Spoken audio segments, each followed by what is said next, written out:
Good afternoon. Welcome to Wednesday, February 17th, and at 1:08 p.m. Central Standard Time, we have Saturn squaring 90 degrees at right angles to Uranus and Taurus. So Saturn in Aquarius, about 7 to 8 degrees, and then Uranus at 7 to 8 degrees Taurus. First of all, old school Western astrology would teach that Saturn is indeed the stronger energy here because he rules Aquarius, or is the old traditional ruler. I still use traditional rulers because they work. Um, Pragmatism aside, just Saturn is where we are blocked to recognize our limitations of third dimensional time and space. And in Aquarius, the block is based on exuding an inner confidence about the visions that you may see based on your understanding of history, and Saturn being connected to history and to what has come before, the legacies, the laws, the structures. And then Uranus is breaking of those structures. You can't really understand one planet without understanding the other, and because one is conforming the Saturn energy, so it can be groupthink, it can be the lemmings going off the cliff together, or it can be the original innovator or reformer, basically. Saturn tones down some of the revolutionary impulses of Uranus, and Uranus in Taurus represents the breaking up of our values, the breaking up of our attachments to the physical form, to what we choose matters. Taurus is earth, and so I like to play on the word, the pun on what really matters, the earth and our time and our intention. And so, since there's so many different ways in which I can interpret this, I decided to get out my handy tarot deck and start with Taurus. And Taurus, the card that I pulled using the Mother Piece deck was the Ten of Swords. Typically, when people buy the tarot, they're looking for tarot decks, I tell them to look at the Nine and Ten of Swords because, generally speaking, since they're thought forms and the culmination of thought forms and the duality and the negativity that can come from that, the Nine and Ten of Swords typically show the most violent imagery. This is probably my favorite Ten of Swords depiction in this deck because these are priestesses of Athena that, instead of submitting to patriarchal wedlock, so there's ideological differences, they jump into the sea. I think it's the Aegean Sea. And but the point is they were all excellent swimmers. So the Taurus energy, whether it's rising or sun, and if you know your moon is in Taurus, it can work that way too. You will be called to break up with your own ideologies, the way those root assumptions that you make about the nature of your reality, those paradigms, so that you may have to jump into the sea. You may have to go into a deeper emotional state instead of just regurgitating what you think you ought to know. Because Taurus, being a sign of fixed in earth, it wants to keep its feet on solid ground. It wants to know what it knows. Following Taurus is Gemini. So, what Gemini is going to be learning is the devil. So, here's the Saturn piece, the hierarchy, the good girl, the role that we play, the hag, that this deck, because it's a more feminine centric, female centric deck, it sees the devil as the slave to time, as the hierarchy or hierarchy, as she puts it. Thank you, Vicky Noble. And so Gemini should be called upon to confront the shadow, to confront that other twin, to look at how do you get away with those little things that may culminate. Because the Saturn in Aquarius is definitely loyal to truth, not loyal to stretching said truth, like your opposite sign of Sagittarius. And then right after Gemini, we get Cancer. So here's Cancer with the Hopi symbol of change down here, the Tower. This is the deck that puts a pretty good spin on the on Tower, basically just showing that I see this as your higher self or the soul looking down, and these are the parts of your personality waiting to be shifted. So, Cancer, you might actually have renovations of your foundations, emotional, psychological, literal foundations as well. But put some money aside for a rainy day. Recognize where things you might want to get rid of things, declutter, give things away in order to make room for this newness that the tower suggests. And if there are changes that are unexpected, know that the tower says it's important. First thing we do is we breathe. So look at the work I'm doing with Tavish and our raw material. ourrawmaterial.com. And it's a water breath alignment. It's a natural thought resource. Uh, so, anyway, after Cancer, this Uranus in Taurus and Saturn in Aquarius goes to Leo, and we have the Four of Cups. So here's the brackish water, the mix of seawater and salt water. So you Leos may have a change in what you're indifferent about. You might find some personal passion or realize where you've been suppressing anger. Realize that the Saturn in Aquarius is in your seventh house. So it's important to make sure that you take responsibility for all your commitments that you've made, as you might have a number of changes in your career or in your placement in society. Virgo, the pragmatic evolutionary seeker, yours is the Hierophant.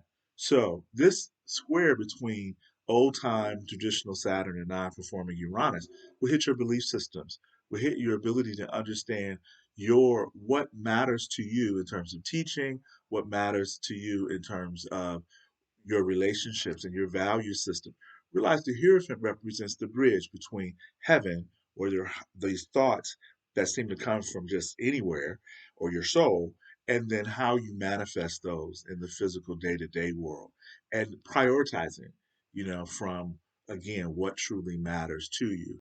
And after Virgo, we get initiated into interpersonal relationships, and that's Libra with the Chariot card. So, whatever momentum you've been doing in terms of your interpersonal relationships, this Saturn Uranus will continue to build methodically on that. And then the Uranian energy might give you some insights into where you have felt wounded or where you have not wanted to explore certain taboos that now you are planning to do or you're being invited into doing it. But ultimately, the chariot is as above, so below. Let your will take place on earth as it is in the heavens. What's up there in the heavens? But those planetary wanderers, that's really redundant because planet already means wandering.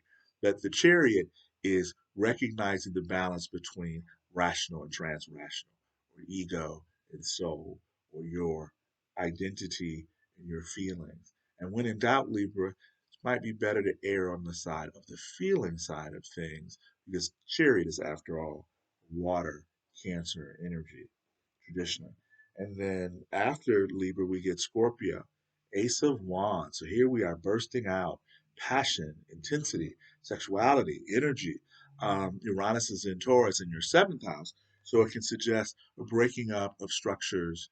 Um, I call it, wherever Uranus is, I see it as a why not energy. If it's not hurting anybody, and you're coming from a space of soul and present moment energy and your evolutionary growth is central, then take the risk, and that's what the Ace of Wands is all about, which leads us to the Six of Wands in the Sagittarius energy.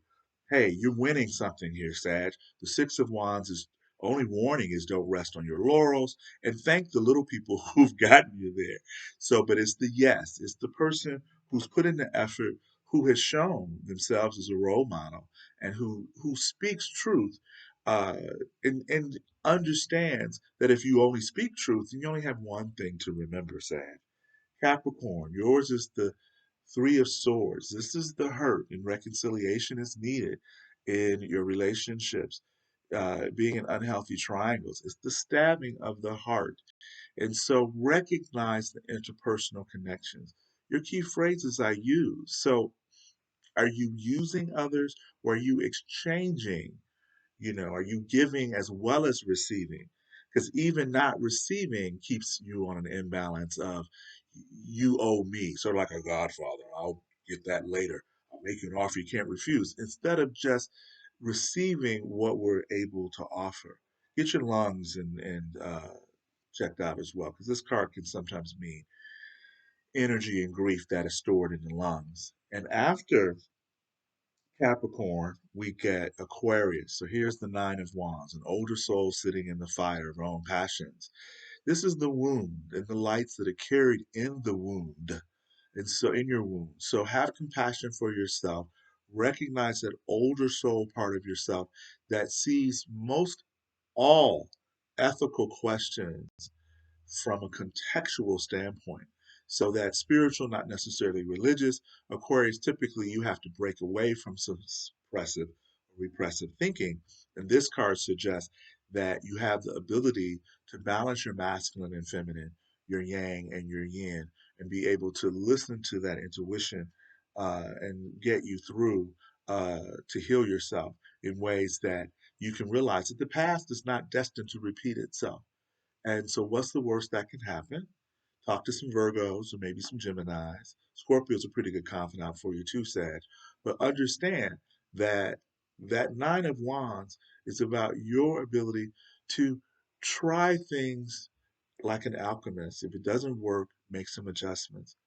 And then Pisces, you've got the Strength card, which this is one of my favorite depictions too, because she doesn't just use the lion in traditional tarot. She uses a lot of animal spirits. And so Pisces, is important to pay attention to what power animals, what do you want to invoke? So if let's say you want to invoke more farsightedness, then maybe invoke the giraffe as a power animal. And if it's a totem animal, that's ones that just kind of show up. Like the deltas, they collect elephants. So that represents that very strong maternal communal instinct, the elephants. And then by extension, the deltas, that sorority, is imbuing the totem in that energy. And certainly, last but not least, is Aries. And that's the four of disc or pentacles here, keeping a simple environment that you can either allow people in or you can close the door.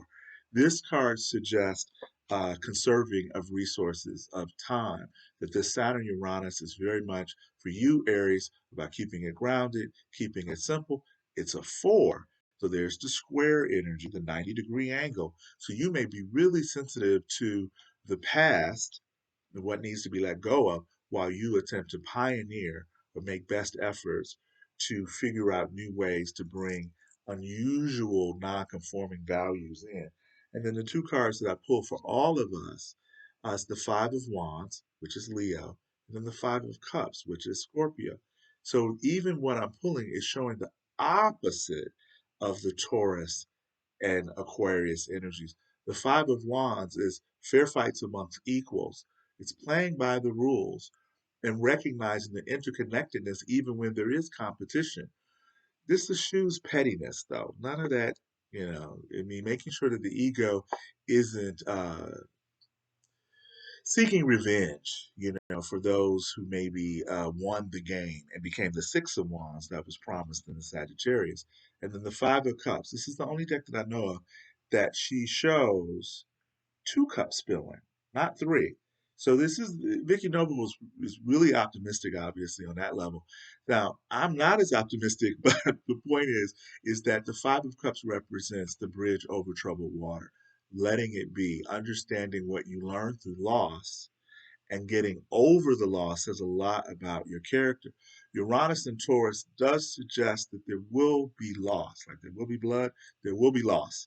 So it's important to understand the loss could have occurred or is likely to occur in areas where you've been overly attached, that your ego is overly invested in something, some situation, some relationship, money, status. Again, Uranus, Taurus matter. And so it's about the group or larger energies with Uranus, the one for all and all for one, or all for one and one for all, the Three Musketeers, and really understanding that whatever is being taken away, a value, a situation, a job, a relationship, or even an ideal, it's no longer serving your growth. And like the Tower card, Uranus comes in and zaps us to wake us up. So if we do incremental waking up, breathing, recognizing where we are stuck, maybe having those difficult conversations and trying something new, just little things each day, then maybe we won't have to have the big losses that the Five of Cups suggests. So I've written and done a presentation on Saturn and Uranus. It has a lot to do with what's going on in our own United States young ass democracy, which I'm starting to agree with people that say it's only 55 years old from the Voting Rights Act of 1964, where all people were able to engage in democracy. And so that's a Uranian principle. And then the Saturn are those who are attempting to suppress or keep power as usual. Guess who's going to win? Have a good day. And if you want more information, go to www.beliefisnotrequired.com. Subscribe to my YouTube channel, Quan Tracy Cherry is the YouTube channel. And I am in the process of revamping my website, which should be done on the next week or so. So be looking forward to that. But the next two times are June 14th and December 24th. So this first one square sets the stage between the past and the future and what we might have to let go of. And then we review it on the second one in June. And then by the third one, we should be proverbially cooking with gas. This is Quan out. Happy Uranian and being aware, awareing.